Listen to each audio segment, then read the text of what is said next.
Alrighty, we are now vive, as in live. Spanish I think is vive, viva. We are viva live. Okay, that's two redundant statements. All right, we're off to a good start here, and I've learned that it's not really ideal to edit a past live stream on YouTube.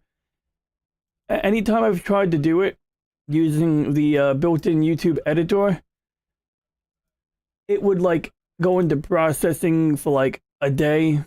Sometimes it would, finish and update the time. Other times the edit would never take hold. And so I found it's not a good idea to rely on, YouTube's included tools for editing an existing live stream. Now, that said, it's possible that, there's something I could do on my end. Maybe I can use a different video encoder. Maybe I can, use different codecs during the recording before uploading something. Maybe I can use a different stream encoder or settings for my stream encoder. Because, I've noticed that different people's content will have varying levels of quality. And so, generally speaking, if we switch to my desk cam, we got some junk on my desk, and this here is a old Xbox 360 controller because it works. It totally works. Now, only thing I would do differently is maybe route this wire somewhere else. Like, if I was to clean my whole desk and start from scratch, I would probably, I don't know. I would love to have all of the wires just hanging from above, like almost like when you have that microphone hanging from some cable above your head, and then be able to just pull them down. Like, that would be cool. But as it is right now, what I've been doing right now is just kind of stuffing the cables in this area right here. So I basically just fish them through here, and then hopefully they can spool on out as needed. If I need like an additional length, I can pull the cable out, and that's like, you can see pretty much everything is kind of going that way. And apparently I'm out of USB ports in my hub. I did not see this coming. Well, we could swap devices out. If I knew what was plugged in here. See, I think this is plugged into my onboard rig.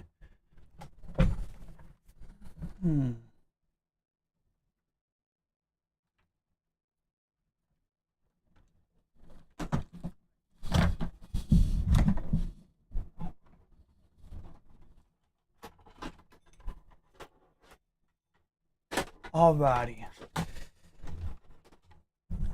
I can unplug this. Ironically, I have an extension cable here that I could definitely unplug, because let's be real here. An Xbox controller with a 90-foot cord does not need an extension cord in addition to that. So there it is. Okay, so that would be USB port number 1, 2. Okay, there we go. We got juice. And yeah, so this is interesting. Not really related to any subject matter here, but this is a cookies and cream bar. Well, not a bar, it's a cookie actually. Let me correct that. So this product is sold as like a protein, cookie type situation.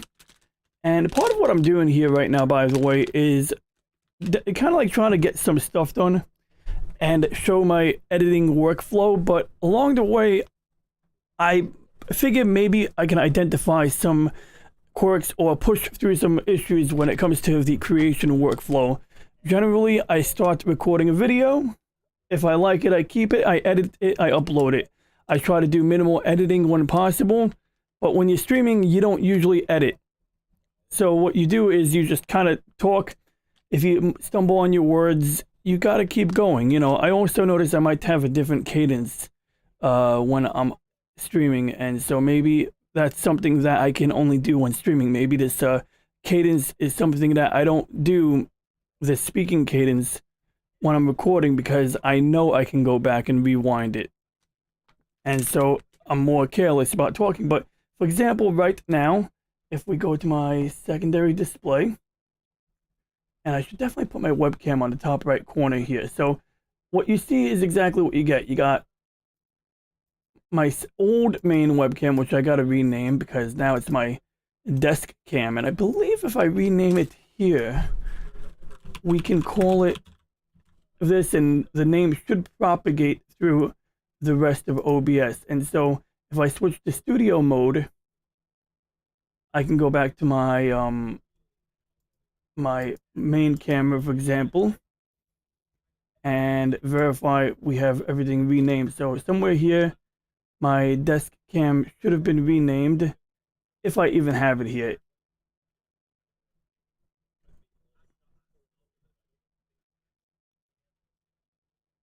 And this is evidence I really got to clean up this whole area here.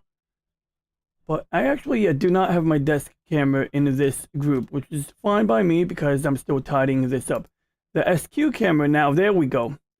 Desk cam is clearly labeled down here. So I renamed it from a different scene, and now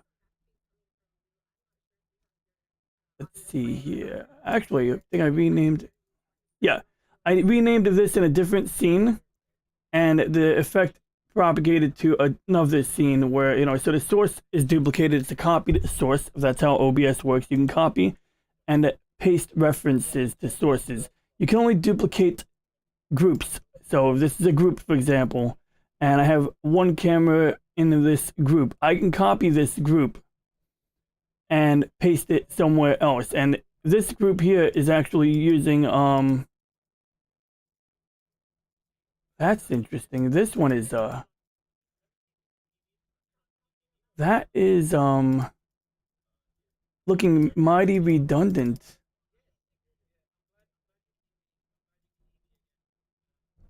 Oh, there we go. I see it now.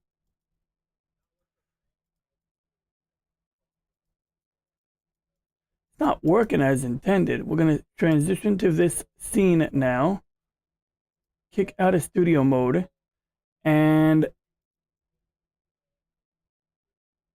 try to figure this out. There I am. Okay, so the way the cropping works in OBS, this just kind of got fudged up. Whoa, okay, that is not what I was looking to do. So, fun little glitch here in OBS.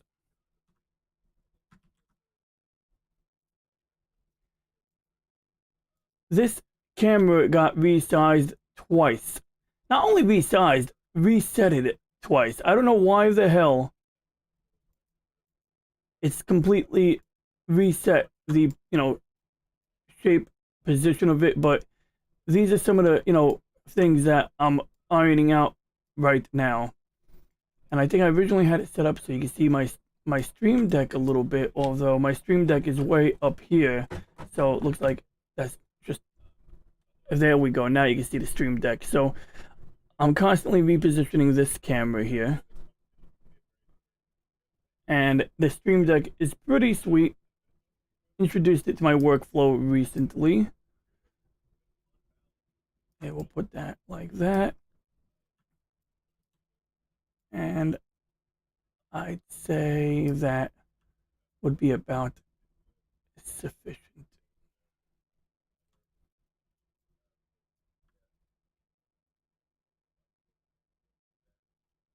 And so what I'm wondering now is if I mess around with the camera group here, and I'm going to go back into studio mode.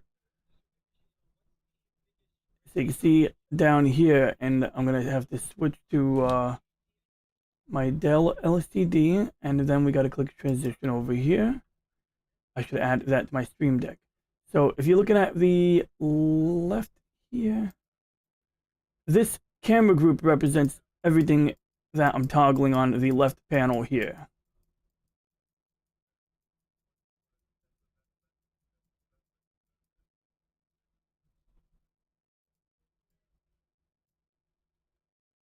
Then this is my entire, body. Now this, you get a bounding box over here, but you see nothing here. And part of that is because I got to expand it. And when I expand it, suddenly you can see my, the rest of my body. And part of the reason this happens, it's got everything to do with the fact that it's inside a group. So because I cropped the group that camera angle resides in, OBS is basically, just confused. And so another way to crop that part is to actually crop this first. And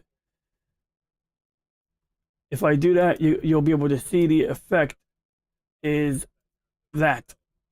So it started like this, and I decided I want to crop it up to here, let's say, which doesn't look quite right, but it lines up with this here. Then if I want to crop myself here, now this entire bounding box, there we go, it did it again, it did it again. So might be hard to see because everything is trunkified, but basically this left side preview panel, which represents my top-down camera angle and, main camera side by side. Just now, while resizing stuff inside this group, I managed to screw up something. And there's probably a better way to do this. I would say there's definitely a better way to do this. So I'm going to attempt to put a preview on my left monitor. Whoops, did not mean to do that one. And depending on how you present the preview,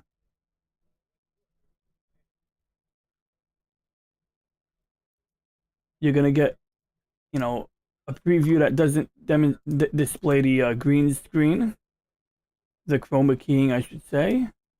Now this is showing the chroma keying, but it's showing literally one source. Okay, that's not very helpful, but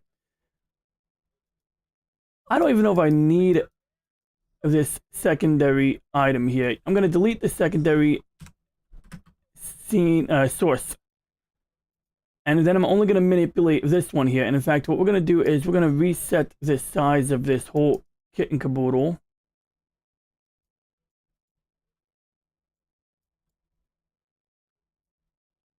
And I'm not even sure if it's cropped correctly, if we got my Elgato face cam here. Whoa, whoa, whoa, whoa. Okay, so that's interesting. You try to resize it and the thing flies across the screen. So it's like one of those weird things you encounter in Open Broadcast Studio. Clearly, I caused an identity crisis in that application. So what can we do about that? Well, I can remove the camera from there for a minute. So now the camera is not part of the camera group. And we can uncrop the camera because this side is cropped. We can bring it to 100%.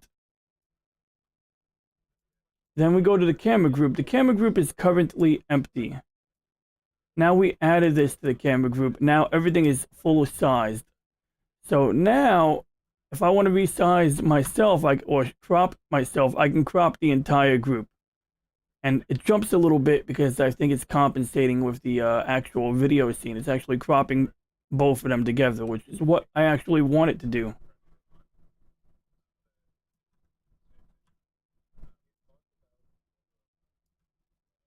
And then we can put myself here, and I can crop it from the top if I want. It's pretty much inconsequential. And now we should be fine. But if I go to the actual source, whoa, whoa, whoa. Okay, so there you go. So that's where you run into problems, is when you're got a little fingerprint on my glasses. OCD there. All right. So that's something to be aware of. You're best off, because you always want to nest your sources. And this is actually a part where I'm gonna stop the recording and start it again. Alrighty. So forget about the desk cam for a minute. Wait, wrong scene. We want to do... I'm going to do a little quick tweaking here.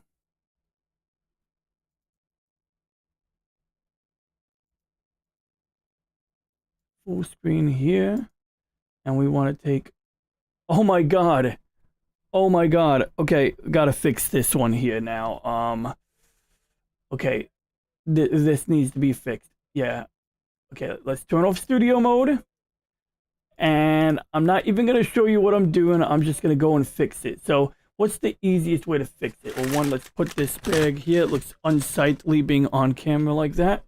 Like, what am I even looking at? You know, okay, so see, this one I didn't alter. This is like the bottom half because I have different chroma key settings down here than I do up here due to lighting differences and shadow, and basically it corrects a lot of difficulties we had with the desk. So we can do Control Z like 5 gazillion times, and we can fix it like that.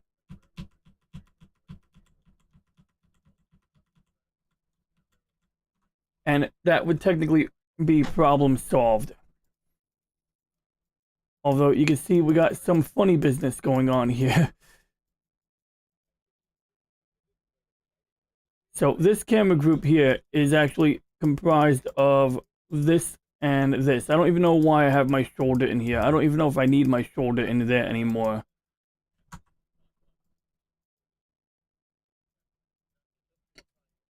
See, I'm sure I did this. Oh, wait, I think I know what I did here. So if we turn off the other camera group,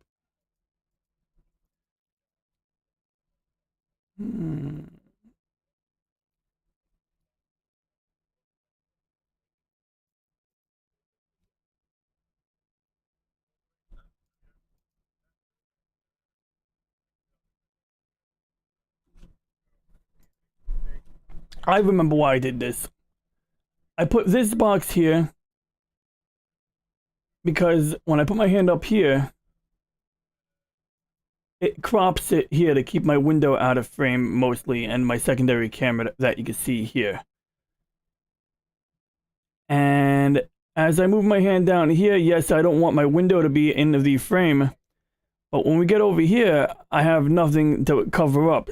So if I didn't have this available here where this corner meets down here, now my hand would end here, and I didn't want that. So we have that. That is something we want.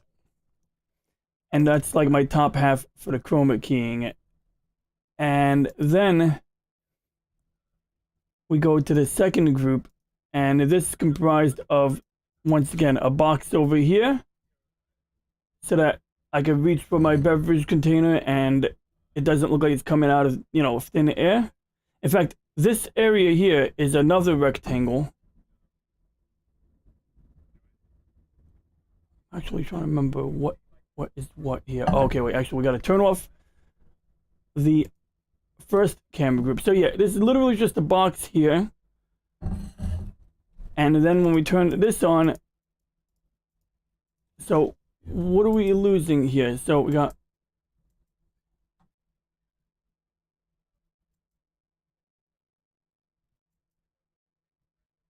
I'm actually not even sure what we're hiding here.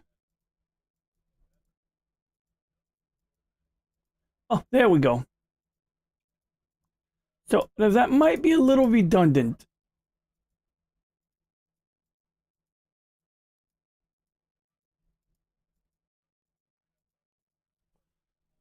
Yeah, so I'm not even sure why I have this like this. But if I put the corner of this beverage container right here,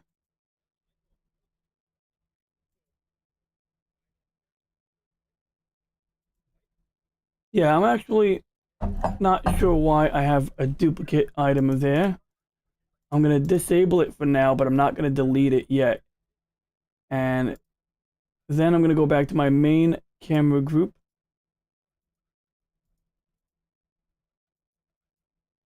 Turn that back on.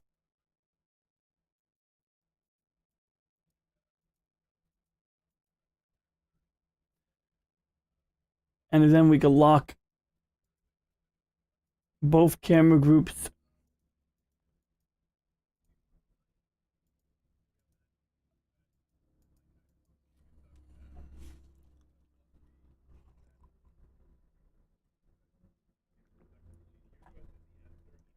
So now we're gonna go back into studio mode. I'm gonna switch back to my main camera and direct your attention down here. And these two camera groups are basically the top half and bottom half with some minor caveats in there.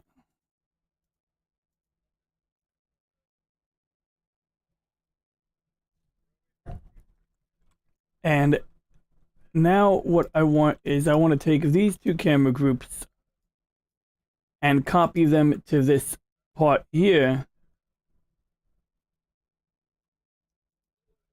Because what we don't want to do is, well, one, we don't necessarily need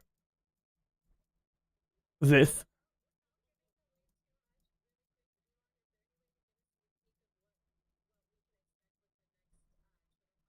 So if I click here, this has been locked, so I can't change it because I locked it in a different scene. I put a little padlock here, but I can adjust the entire group. And that's exactly what we're going to do. We're going to adjust the entire group. Then we're going to go back to the main scene and see if anything got screwed up. I don't think anything got screwed up. It doesn't look screwed up, but I could be wrong. I just did Control Z, Control Z, Control Shift Z, Control Shift Z. That's redo. And if we go back here, I think we solved the original problem. The only caveat is we have all of this area to the right. So we're going to try to crop it too. And then we're going to try to figure out this camera here because, like, okay, main camera group is fine. I don't need to do anything crazy to it. Whether or not I put my beverage here, like, I could do a couple of insane things with the main camera group, and some are more insane than others. But what we're going to try to do is copy and paste the reference to the camera group. And apparently nothing happens when we do that.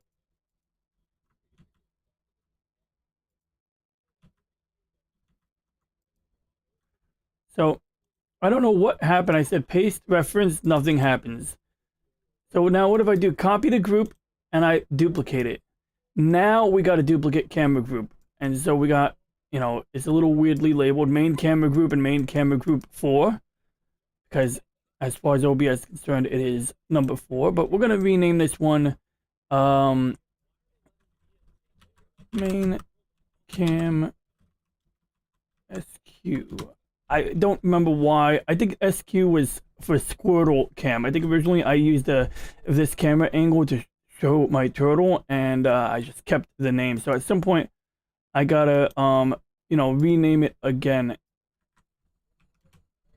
Now, if I rename this, I'm not sure what happens, but we're gonna find out. I just made it main camera group 1, and yeah.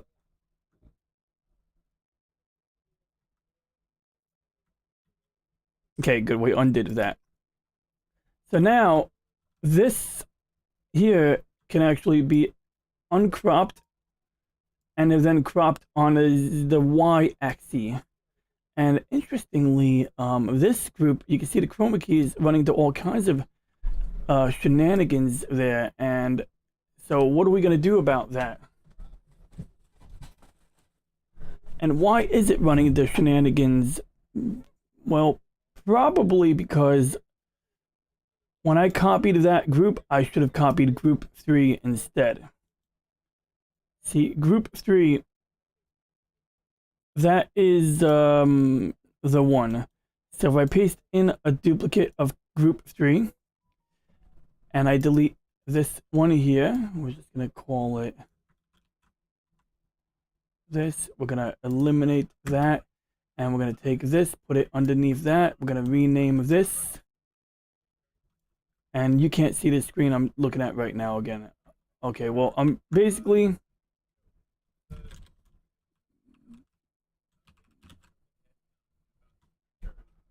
Let me see if we could resolve this. I'm going to go into studio mode again. And basically, you're gonna then see this. Okay, good. So left side, I was doing the following. And actually, yeah, that doesn't exactly work either. Because now we got to match the cropping of that with that, so that's not going to help us. So we're going to eliminate that again. But what we do want to do is we want to match the chroma key setting. So I'm actually not going to eliminate it 100%. But what I do want to do is go to filters and copy these parameters. And I'm just going to do it on my main screen. I'm just going to take a screenshot. So for example, we're just going to take a screenshot of that. And we don't have to be too particular. We just need all of this.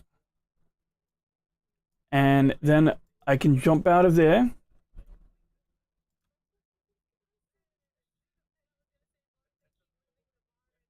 And I'm going to undo.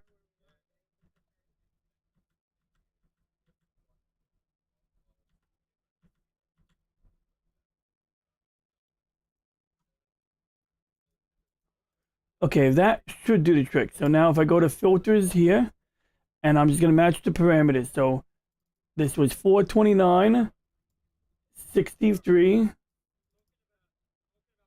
63. I don't know why I picked the same number there if that was an accident, but it seems to be working right now.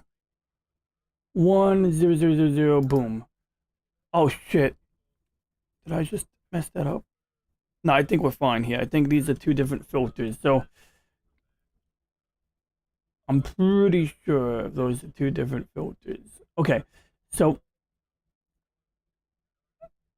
let me take a look now and switch to this and go out of studio mode. And it is still very fuzzy because over here, look, is it that fuzzy? I don't think it's that fuzzy over here.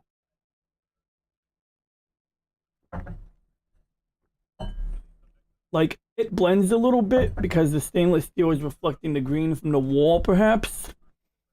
But for some reason, it looks tremendously worse over here. And I don't know if that's like a function of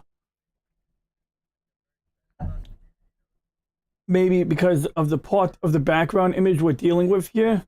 That might be what it is. I think it's just because the light colored part of the background image is clashing a bit more.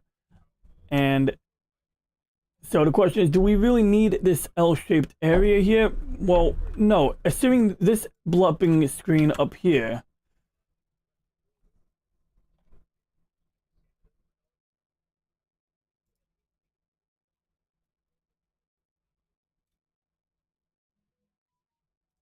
Assuming that this, assuming that this part of the screen would just retain its bloody size. And I don't know why it doesn't, but I have an idea. We're going to call it, we're going to create a group for the camera. We're going to call it desk. And then we're going to take desk cam and drop it into desk. And then whatever this cam 2 is, I'm going to delete it right now because I think what's happening is two different things are attempting to tap into the same camera, which we do not want. So now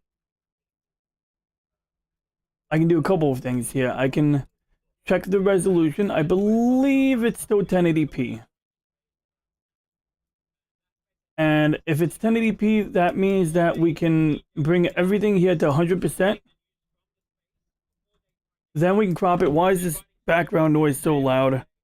So by the way, I am listening to another YouTuber right now, and I'll show you that in a moment as soon as I find...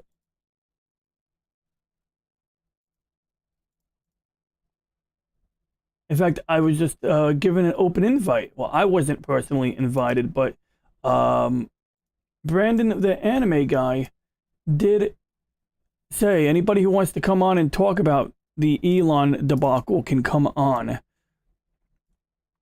And I'm tempted to do it because I like joining other people's live streams.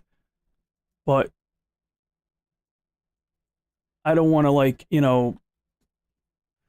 jump on and then start doing my own, continue doing my own thing, because my intention is exactly that, to keep doing whatever the hell I'm doing right now. Depending on how long he runs the stream, maybe I will hop on a little while. But if I switch to my main display real quick, which one is that? The MicroStar International. And, well, he's just browsing the web, listening to the thing. I mean, other YouTubers are doing it too. Broadcasting or rebroadcasting Elon Musk having some kind of discussion or meeting about this whole thing.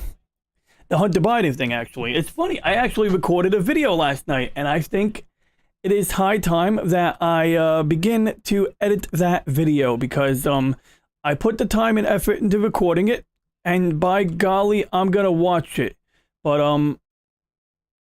I think we're going to go ahead and share a link to Brandon over here right now. Can I share a link to your stream on my... I'm doing a BS.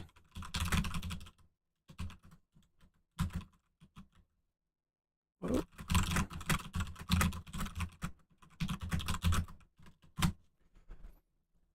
There we go. I just asked him permission if I could share his link into the chat, because I feel like it's not good to, share someone, current.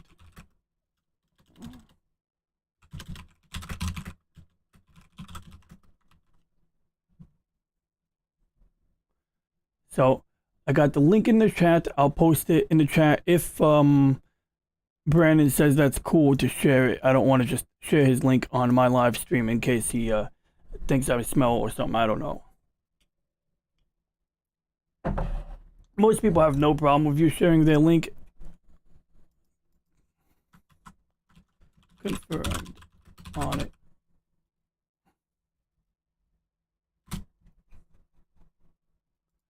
Oh, cool. Oh, cool. Coincidence. Same name. I gotta share another link right now.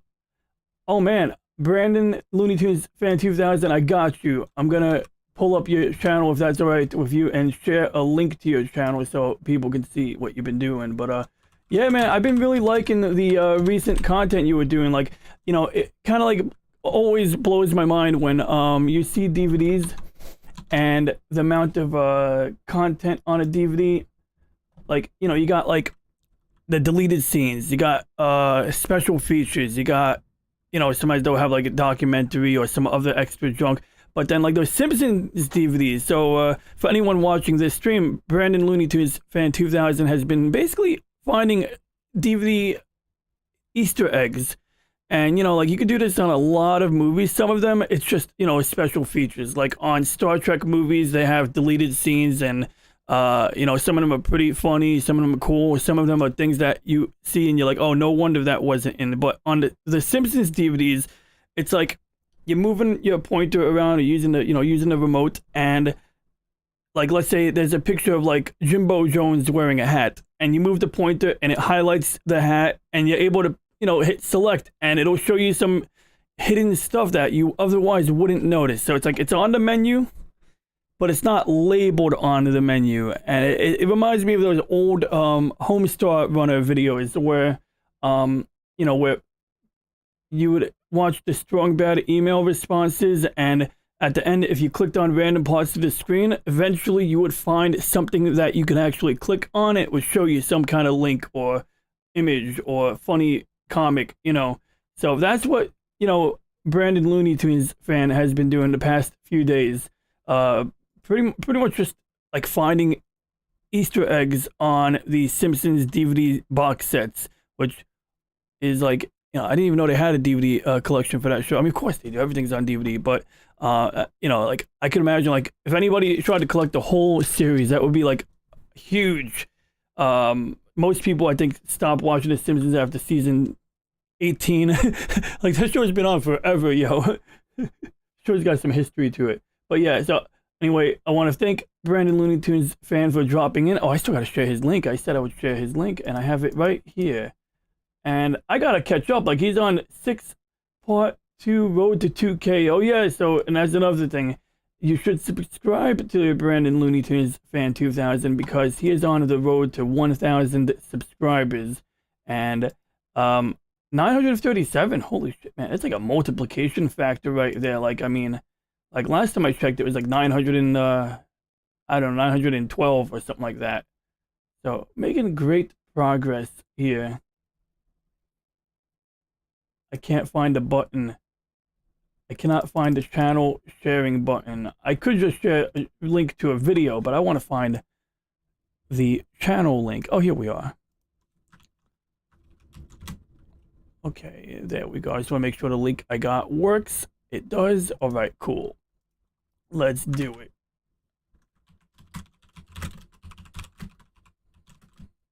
And I always forget how to spell Looney Tunes.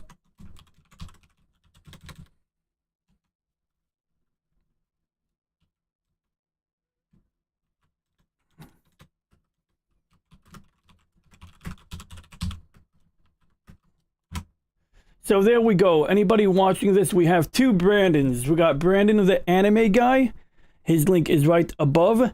And then right underneath Brandon, the anime guy's link, which is a link to a live stream that is happening right now, in which there is an ongoing discussion about Elon Musk and his whole Twitter thing. We have a link to Brandon Looney Tunes Fan 2000's channel. And this is like, you know, all of his recent videos and everything else on his channel. And yeah, you know, I mean, like, this is a shout out, bro. Nah, but jokes aside, I'd be happy to do an actual shout out, like a standalone video as a shout out. I could even record it right now and then edit it. But what do we even need to edit it? I could just do the shout out. Should I do like a shout out video at my desk? Should I do a shout out video where I show you channel? Like I could do this. Wait, actually, it's a good idea. Let me try. Oh, cool. I'm sorry, I just had ADD because Brandon the anime guy showed something cool, but I think I got an idea. So what I just saw on Brandon the anime guy was, where the heck is it? Teal'c from Stargate. That is so cool. That's the Jaffa soldier from Stargate, SG-1. But getting back on topic here, I got an idea here. Teal'c. I just wanted Teal'c. Okay, so getting back on subject here. What I want to do is take the screen we're looking at now and make it into a background. And so if I go into OBS, I should have my widescreen monitor here. And then I could put it like that, maybe. And then I should crop it a little bit because it looks like my monitor, my green screen definitely gets a little sketchy on the edges where the coffee mugs are at. There we go. So I can actually record and upload the shout out video later on. Is if I don't do it now, I'm not going to say I'll forget. I'll just like, you know, like get sidetracked. I tend to get like really OCD about editing sometimes. So like I take 5 times longer to do something. Alrighty. So I want to give a shout out. Let me see. Okay. I got to stop the recording. I should have a little recording button here. And then should I do a fancy thing? Let me see. I could do this and I can make it fade on. So if I do studio mode, I do the thing and then it goes, there we go. Good. I can get a nice little fade of there. So we just fade out.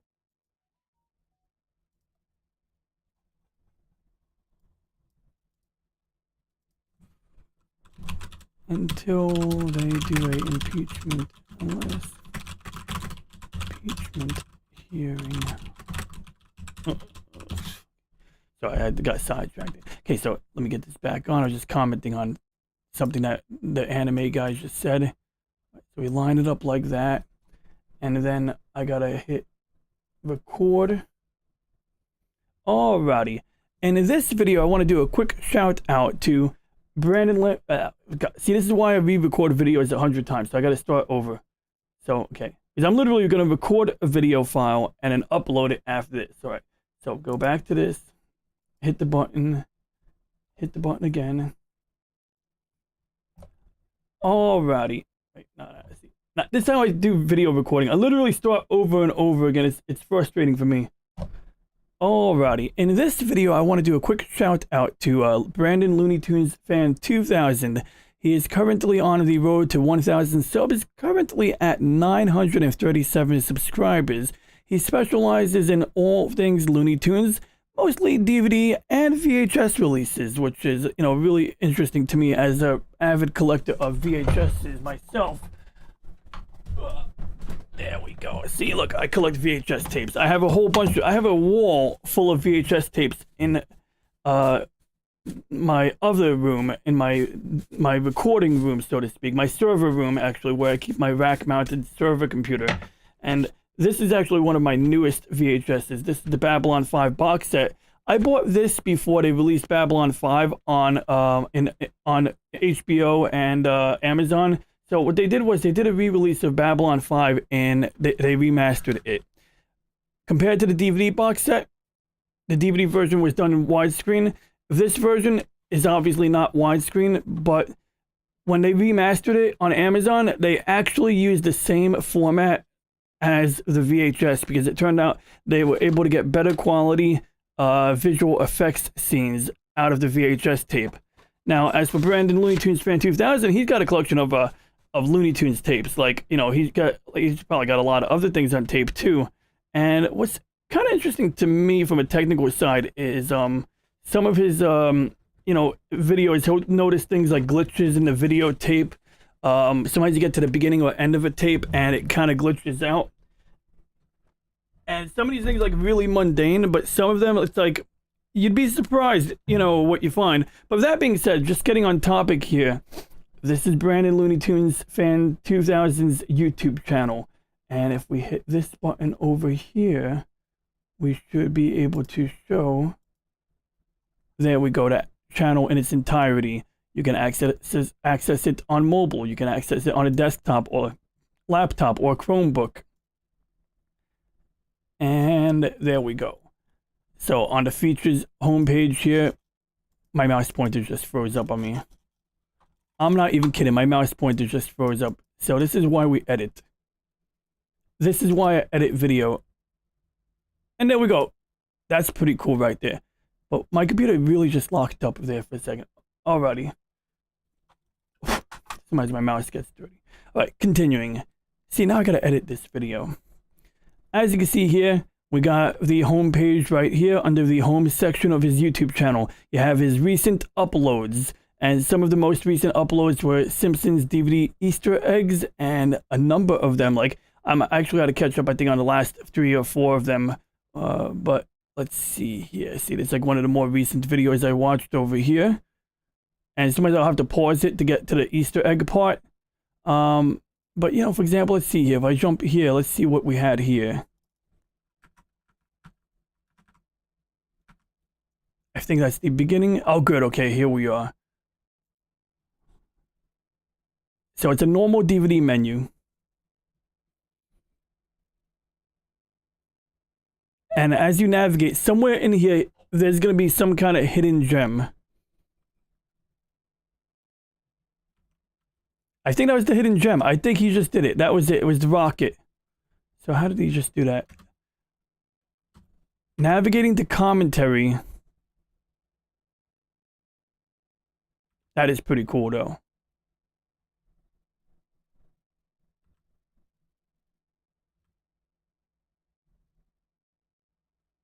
See, this one I almost didn't see how he selected it. Okay, so he's selecting Deep Space Homer. Okay, so this is one of the special features on this one.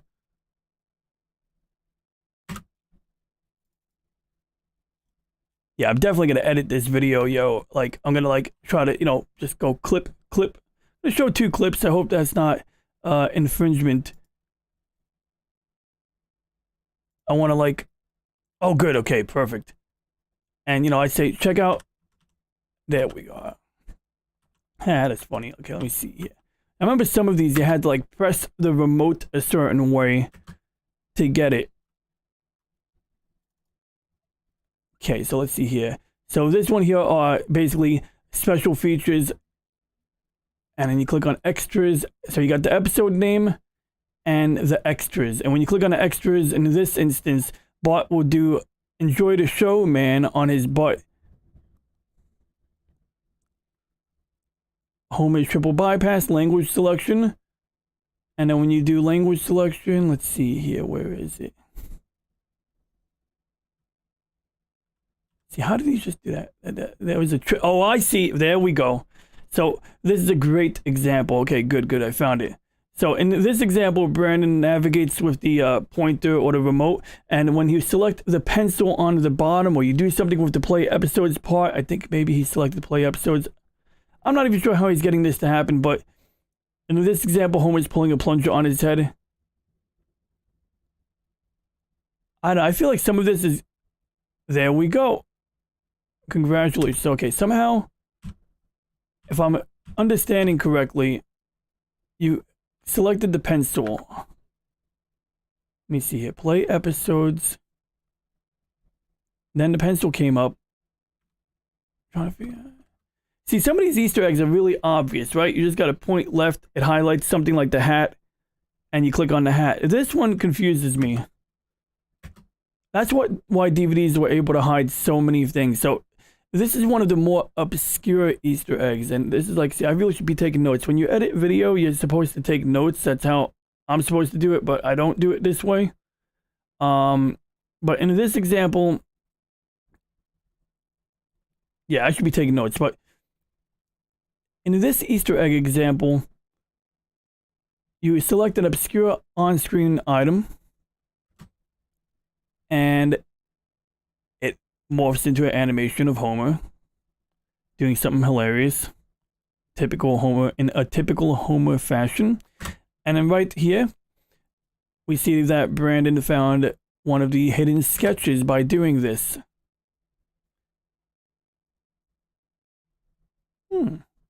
Looks like Krusty and Homer together.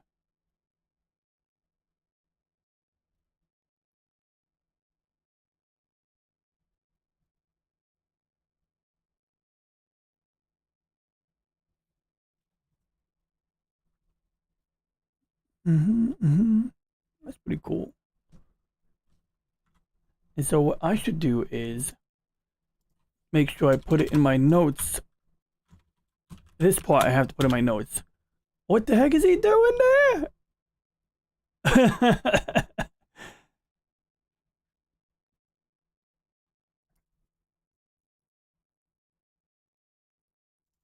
going to put a link to that video in this. If you guys want to see more, please check out the link below.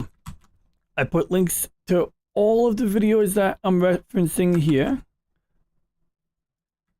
I'm putting links to all of the videos that I'm referencing here in the description below. And, you know, I hope you guys check it out. Check out Brandon Looney Tunes Fan 2000. You know, you skip through sometimes. I skip through sometimes. And sometimes I just play it when I'm, like, on my commute to work. Sometimes I play it when I'm at work, which I probably shouldn't mention that I, you know, watch YouTube at work. But sometimes you do that. You know, you play YouTube in the background. And, this recent series of Simpsons DVD Easter eggs has been really cool to me. Beyond that, and this part where I need to take notes here. What is the time index? 8:39. You know, I'm actually seriously, I have to take notes when I do this. Like, otherwise I'll never edit the video, because when I go to sit down and edit the video, I won't know what part I need to copy. So, let's see here. 1B. Segment 1B. This is like shorthand that I recognize when I look at my own notes. All right. And beyond that, if you go to the videos section over here, you can see, you know, all kinds of stuff. A ham and a roll, opening and closing from the HBO Max version of the, you know, Looney Tunes movie or Warner Brothers content. We got shout out videos. We got shout out to White Mojo Wolf. If you want to check out White Mojo Wolf. We got Looney Tunes Golden Collection, Volume 6, Disc 3. See, I mean, this dude's got like a ill collection of Looney Tunes content here. Volume 6, 3 DVD opening and menu. A lot of this here. Sister Act. Is that Sister Act? That looks like Sister Act. Not just Whoopi Goldberg.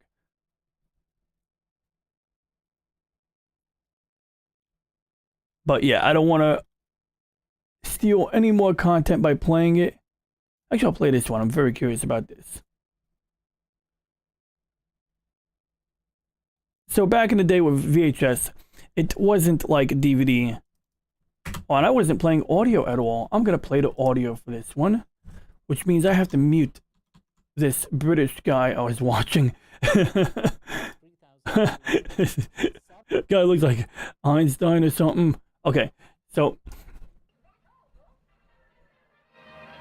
that's all, folks. And then basically, like, unlike DVD, it would keep playing the tape because VCR didn't know when to stop playing the tape to stop rolling. And then at some point while it was rolling the tape, you get to a point where you might hear buzzing sounds or it'll fall off the edge of the tape, and usually right out over here. If we just wait for it, you'll see.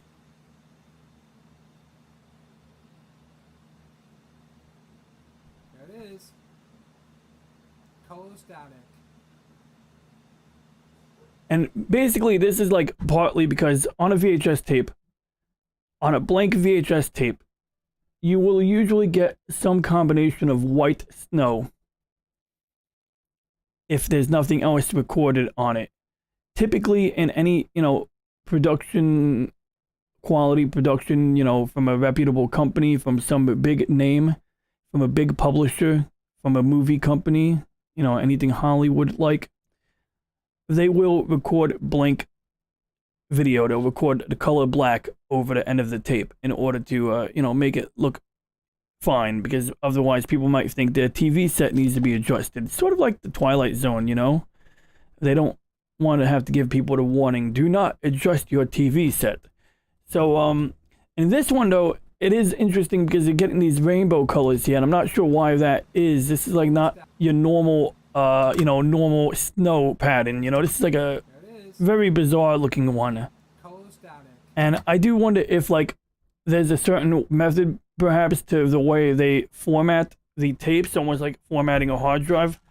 There might be like a method to the madness. There might be a way to have a blank tape that ensures that if you record over it, you get better quality than if you didn't have this pattern. And that's my theory. My theory is that these tapes have a noise pattern on purpose when they're blank.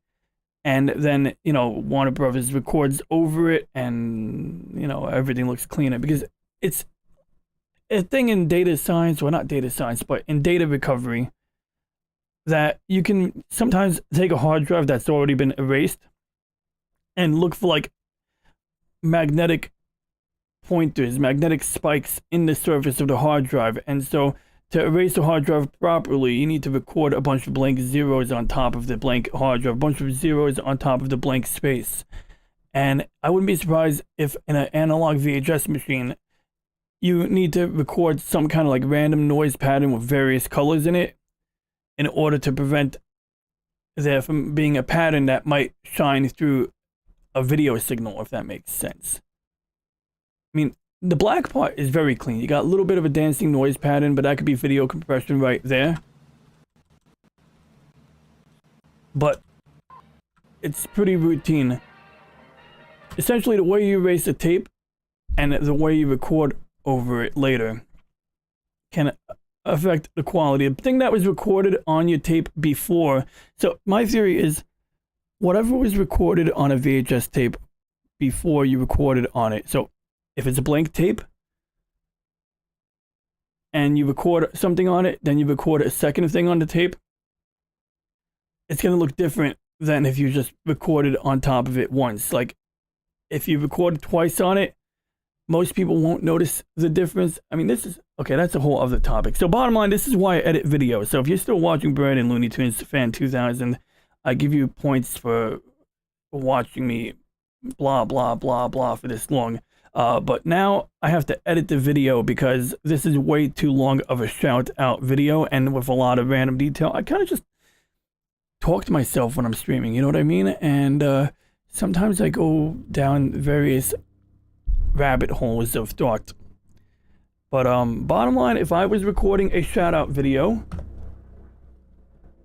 I would start recording one more time, and I would conclude the shout out video by saying Brandon Looney Tunes. Let me see. This is why I stop. Okay. Brandon Looney Tunes Fan 2000 is a very committed YouTuber, churning out content every week, if not every day or every couple of days. He's more consistent than I am when it comes to making content.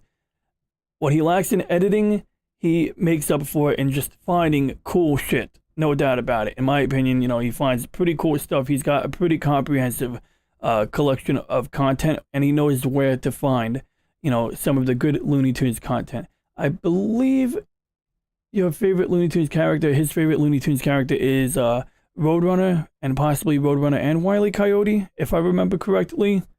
But, you can find him in all kinds of places on YouTube, just appearing in the chat on other channels, promoting himself, because you got to do that, you got to grind to get your name out there on YouTube, and this dude grinds.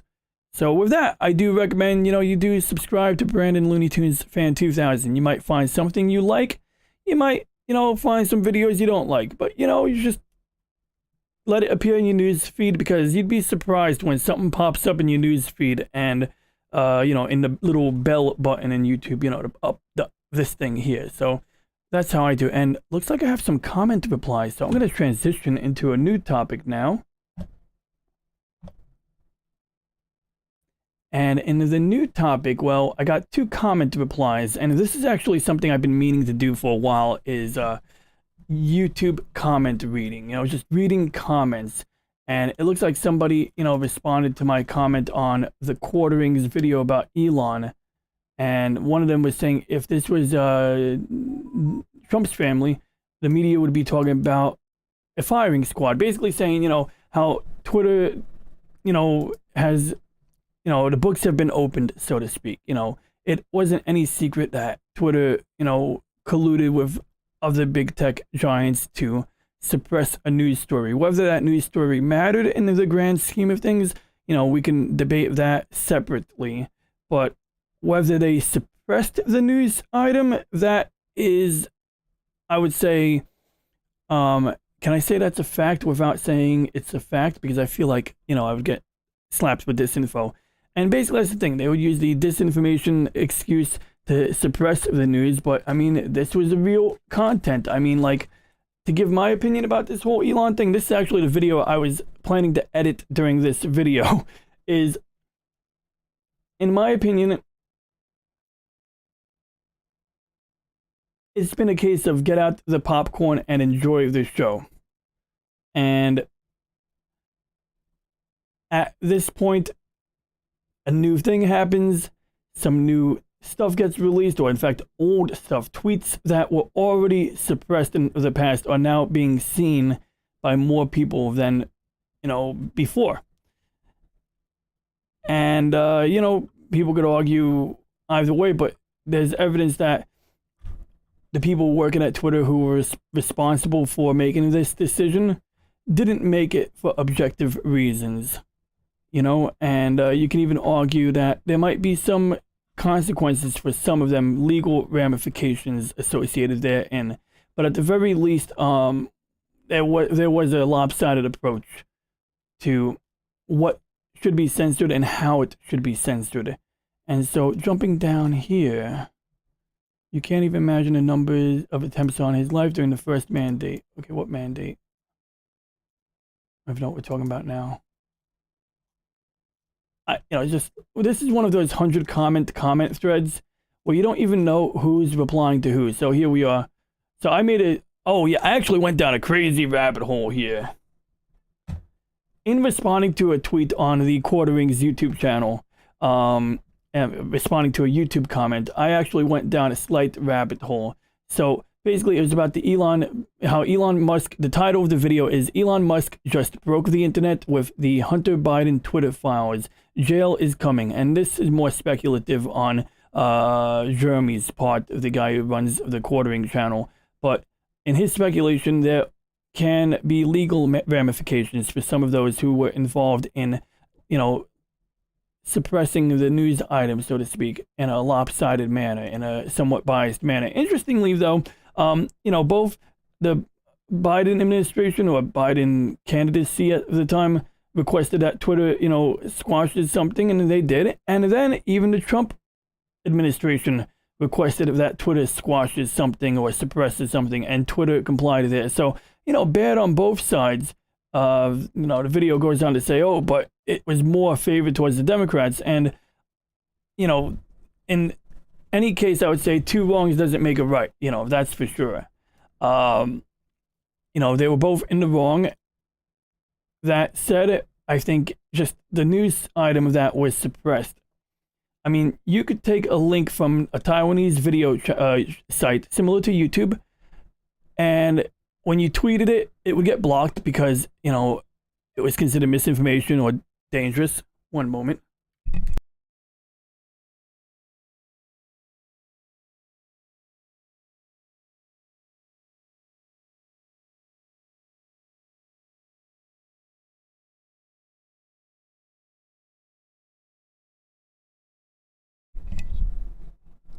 Hey Google, volume 5.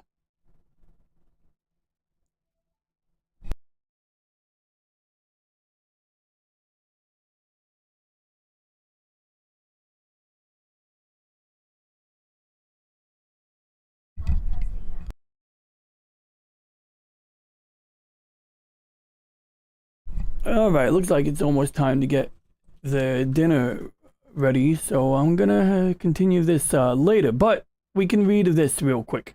So, yeah, so basically that's the back and forth, the pissing contest, whatever you want to call it. But, oh yeah, so, okay. A video from a Taiwanese video streaming site. Couldn't share it publicly on Twitter. Tried sharing it in a private message on Twitter and Facebook. And I'm not trying to put Brandon Looney Tunes fan on blast. Yeah, I still have his video up on the background, which I do recommend you check out his content. But what I'm going to do is I'm going to crop this because I don't want him to be associated with these comments here that I'm making about the whole Trump thing. I don't want to drag, a good channel into politics. But I do recommend check out the link.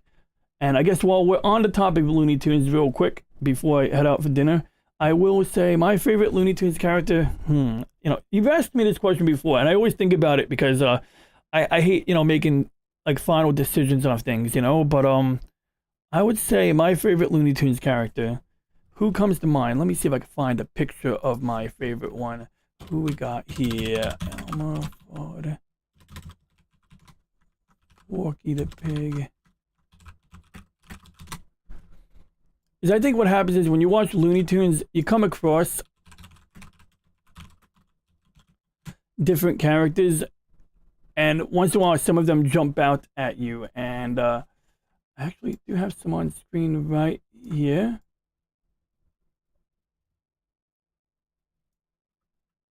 Wow, look at that. The chroma key really blends in with my desk in the worst kind of way. Okay, that'll do.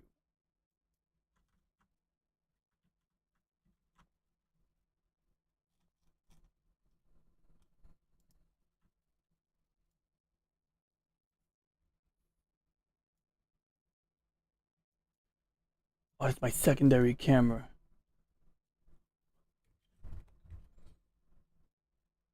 Okay. I'm going to expand this, and we're going to make a decision right here.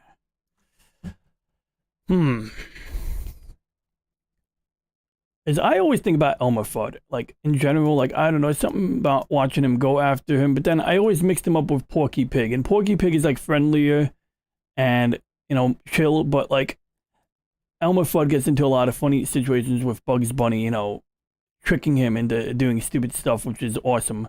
Then we got Foghorn Leghorn, which, I mean, look, anyone who knows Dave Bob, and Dave Bob, who is a friend of Valhalla, he can be seen on the Loki's Mornings of Mischief YouTube channel. That's a cool dude right there, a real gentleman. I had the opportunity to meet him and, a bunch of other people from that community in the state of Texas, in the Lone Star Republic, and that was a fun trip. We went on a field trip, and it was fun. This guy can always be funny. I think his routine is like, I say again, I think he usually does that. But let's get back here now. Where was I had like actually a full list of Looney Tunes characters right here. But I tend to like Porky Pig. Daffy is cool. Daffy is cool, and plus, I mean, anybody who watches Babylon 5 knows, you know, about Daffy the Duck being the Egyptian god of insanity. I kid you not. Oh my god, and I got great news on a different subject. Well, first, let's see here. Marvin the Martian, I always thought he was a little weird, but the cartoons he appears in are really funny. I know a girl who loved Gossamer. I don't know why all of these pictures are tiny as heck, man. I mean, they should be giving me larger pictures. I shouldn't have to navigate the internet. I vaguely remember Gossamer as a cartoon, but I do remember it was a pretty good, you know, set. Whatever happened in that cartoon was good. Like, it was quite amusing, and if I had to, like, you know, stream or download something right now, I would look up something with Gossamer in it, and I'm going to keep that window open so that I can reference that tab later. Penelope. I knew a girl who liked Penelope Le Pew. I think that's her name. Michigan J. Frog. He was alright. He used to actually be the spokesperson for the WB11. Oh, there we go. Cecil Turtle. So, I mean, I love turtles. I do. I like turtles. Can't get around it. I really like my turtles. And so, yeah, I mean, Cecil is just cool by virtue of being a turtle. And so I'd say maybe it would be like Porky Pig, Daffy Duck, and Cecil Turtle if I had to pick 3. Yeah, I'd say probably somewhere between Porky Pig and Daffy Duck. Daffy Duck has a bit of a loud voice, but like, he's funny. He is. He's pretty good. A lot of characters I don't even know about here. Charles the dog. I bet he's cool too. So yeah, that's my answer. I'm gonna say it's a toss up between Porky Pig and Daffy Duck. Oh yeah, Sylvester was kind of cool, but you know, I think it was Sylvester and Tweety, so he was always getting his butt kicked by Tweety basically. So he's like, he comes off as not being super smart because little Tweety Bird is always tricking Sylvester or thwarting his attempts to capture him, so that's always interesting. Bosco, oh my god, that one's old, but I believe Bosco, this one, aside from the animation being really old looking and look like a Mickey Mouse knockoff kind of, I think Bosco is probably one very interesting character, and I mean, he goes way back. I don't know if Bosco appears in anything newer. Oh god, I think Bosco might actually be one of those problematic characters. Oh shit. I'm not 100% sure here. I don't know if this is like related. I don't know what's going on here. This does not look kosher at all. This looks like a bit of a yeah, something that anyway. Yeah, so I might not be able to say I can endorse Bosco at this time. I'm going to have to research what the heck. There might be a very good reason why I can't find any new pictures of Bosco. There might be a very good reason why I can't find any new images of Bosco. Yeah, yeah, that's all I'm going to say about that. So anyway, I do want to finish continuing streaming later on. And yeah, like I said, Daffy Duck, Porky the Pig, and Cecil, something in that arrangement. I'm gonna just say, Daffy or Porky. Yeah, I can't pick. I have a hard time picking here. But I do want to check out something with Gossamer in it. It is always fun watching. Yeah, I don't know. I really do. Yeah, I gotta circle back here. I really do. Something about Porky the Pig. He seems like a cool, you know, character. Like I would go and hang out with Porky the Pig in real life if he was real. You know, I would get drinks with Porky the Pig, you know? So that's, I think, another way of saying maybe he is a character I would like a lot because, you know, I mean, if you would get drinks with somebody, then they might be good. And I would get drinks with Porky the Pig. So yeah, anyway, so I went down some crazy rabbit hole earlier today, watching a video from The Quartering about, you know, Elon Musk releasing the Twitter files, the Hunter Biden Twitter files. And one person says, you can't imagine the number of attempts. Okay, well, let's see here. Where did I put it? Okay, who was I responding? This guy here, 475. Okay, here we are. So the tweet I responded to, the comment I responded to was, I think it saved Trump's life by not being elected. There was no way the cathedral, which is the establishment, would let him get away with that. He would have had an unfortunate accident. It's an interesting and very compelling comment. But playing devil's advocate, I said, well, unless Trump and his family are in on it, if they're putting on a show that was planned, they're all putting on a show that was planned years in advance. And I followed that up with, I honestly don't know. But this is something about politics. You know, a lot of it is, you know, what they call a circus. And, you know, when there's like a debate, it's like, you know, it's like people having a pissing contest going back and forth. They might say they have a solution to an issue. They might have the answers to a given issue. But usually it's like one-upsmanship. You know, it's like, oh, yeah, well, I think this. Oh, yeah, well, my idea is better. Oh, you're stupid because of this. Oh, I have a picture of you doing this. Oh, you made a quote where you said the following. And basically it's like a back and forth where, you know, both candidates are basically just kind of like having like a verbal insult competition, you know, like almost like Jerry Springer. Hence the reason why people see these presidential debates like as a circus. And look, no doubt about it, the whole 4 years with Trump was somewhat amusing. I mean, people like lost their shit up front. Every time Trump said some dumb shit like, you know, for example, Trump would say some dumb shit like, yeah, I henceforth declare gay people aren't allowed in the military. And yes, if, you know, you have a problem with that opinion, or that, you know, that position, you should be upset, rightfully so. I think, you know, that's perfectly reasonable. But where people made a mistake was thinking that the president actually has the power to declare something like that. So you have to remember, when Trump spoke, there are things that a president is empowered to do, that they're allowed to do, that is delineated in the Constitution, that is delineated in other forms of legal documentation, like, you know, statutory law. There are statutes in addition to the Constitution. And when push comes to shove, there are many times where Trump would say something that you would think would have the force of law, but actually had no teeth whatsoever. You know, it was all bark, no bite.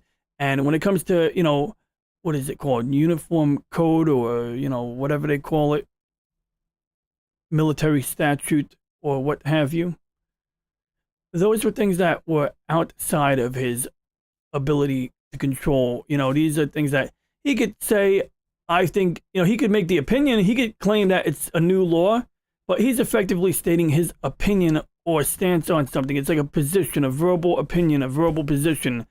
In order for it to take effect, he now needs to get a coalition together. He needs to have, you know, senators, congressmen together on something. And even if they wanted to vote for something as a law, there's going to be a lot of other obstacles. You're going to have, you know, there's a reason why certain things, like, you know, the idea of a filibuster grinding everything to halt seems like a bad idea, but can be a very good idea sometimes. Sometimes you want to slow government down because it goes both ways. You might see that if filibuster stops the government from doing something you want them to do, you might also see that a filibuster stops the government from doing something that you don't want them to do. So it goes both ways. And, you know, when you have this type of thing happening, slowing the process down gives everyone a little more time to think, to not act rashly, hypothetically. And it is a double-edged sword. But if something has enough popular support that people don't want a filibuster, bringing it to a grinding halt. So let's say somehow Trump was successful in banning, you know, gay people from the military. And then 6 months later, or after the midterm election, an attempt to repeal that law or that rule or whatever it is attempted. And during the repealing, maybe the vote is halted in Congress by a Republican filibuster. Now, at that point, yes, things are brought to a grinding halt. Yes, arguably, something good is being prevented. But if there's enough real popular support, people will make themselves heard. They will tweet, they will write letters if they know what's good for them. That's what you do. You write a shit ton of letters to Congress. It might seem pointless, but you'd be surprised when like the congressmen, the senators, the congress people receive a unusual spike in letters compared to what they get on a normal basis. They take note of these things because, you know, they realize that this pile of letters that I don't normally get that are on the same subject matter, these can be counted. These are the amount of people who won't vote for me if I don't listen to them. And so, you know, you don't necessarily need a direct democracy. You don't necessarily need to, you know, get rid of, you know, a lot of the things that slow government down, because there are ways to get the word out, to get senators and Congress people to listen. So basically, my point is about this comment is maybe it's just for show. Maybe the whole Trump presidency was just a big circus to get us, like, you know, to divide and conquer us, you know? And there were some things that worked out really well during the Trump administration, economically and even in regard to foreign policy. There were a couple of things that were done that were a bit, you know, sketchy. And of course, some people would argue, like, they would roll their eyes and go, haha, sketchy. And like, but what I mean in my example would be just things like, you know, what was it? That guy, the Iranian general, that was probably against some Geneva Convention or some law like that, some international law. Now, one angle, I don't give a shit about international law on the whole. I mean, there are things that I think almost like should be common sense that line up with the non-aggression principle. And you don't need international law to, you know, have common values when it comes to some form of a non-aggression principle.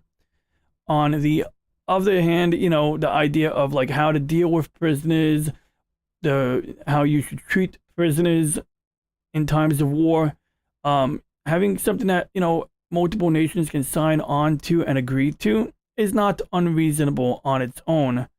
But imagine like back when armies would line up their soldiers, like pre-revolution, before the American Revolution, how wars were fought. I mean, like the generals from both sides would literally get together and have a discussion. They would say, okay, well, like, I'll kill this many people. I'll let this many people on my side die today, and you let this many people on your side die today. And they would say, okay, fair enough. They would basically establish rules of engagement for that specific battle, for that particular week, or what have you. When in reality, these lines of soldiers, they could have just as well took half their force, had them hiding behind the bushes, built some trenches, and ambush the opposing side. Heck, you could literally go in the dead of night and shoot up the enemy camp before the battle starts the following morning. And this is one of the, you know, things that were done during the American Revolution, because, you know, there was no other way. They had the home field advantage, the Americans. The British, on the other hand, they had the British behind them. You know, they had the British Navy. They had resources of that sort, but they did have also very long logistical lines. So that is always an issue in times in any kind of war. But essentially, they did use disproportional warfare, if that's the right term to use here.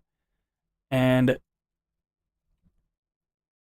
I guess getting to my point, what was my point? Man, I might have to like unstream this one. But yeah, so I mean, like, anything's possible, like in this case. Like,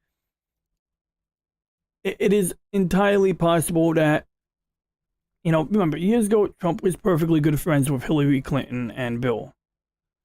What changed? You know, did he really gain values? Did he really start giving a shit about things? And I don't really see that he had a epiphany. You know, like, maybe it comes down to brass tacks. You know, that's one thing that I like once in a while when it comes to business, is that, you know, somebody who cares about their money isn't bullshitting if they're being honest about caring about their money. It's when somebody says they don't care about money, that they care about the greater good, and yet you can see what they're up to outside of what they speak. That's what bothers me. It's like, you know, Hillary Clinton would have all these values and care about, the people and their rights and people having a say in the process, and yet the actions were typically not quite congruent with that. And also the general, the whole thing about charity, and a lot of times, these people say they care about charity and helping the little guy, but usually they're up to something. There's a reason why they act like they care about the little guy. It's usually got something to do with getting more votes, more influence. When someone like in that position has a non-profit organization, usually you can figure out what percentage of those proceeds actually go into the very thing that they set out to do, whether it's fixing hunger or, eliminating hunger somewhere in the world. And usually you have a pretty high overhead. And the way I see it, like, do you need the secretary making $100 grand a year and a not-for-profit? Maybe that is necessary. But is there a more efficient way to run a not-for-profit organization without paying $100 grand to, multiple workers? Are they working that hard? And then what about not-for-profits when a wealthy benefactor running it or their family has a really high-paying position? So there's a lot of weirdness in that regard, and I don't think a lot of not-for-profits are nearly the most efficient way to deliver charity to where it's needed. So with that, I thank you for watching. Please like and subscribe. If you have any questions, comments, or ideas, please leave a comment. And for now, we shall end transmission.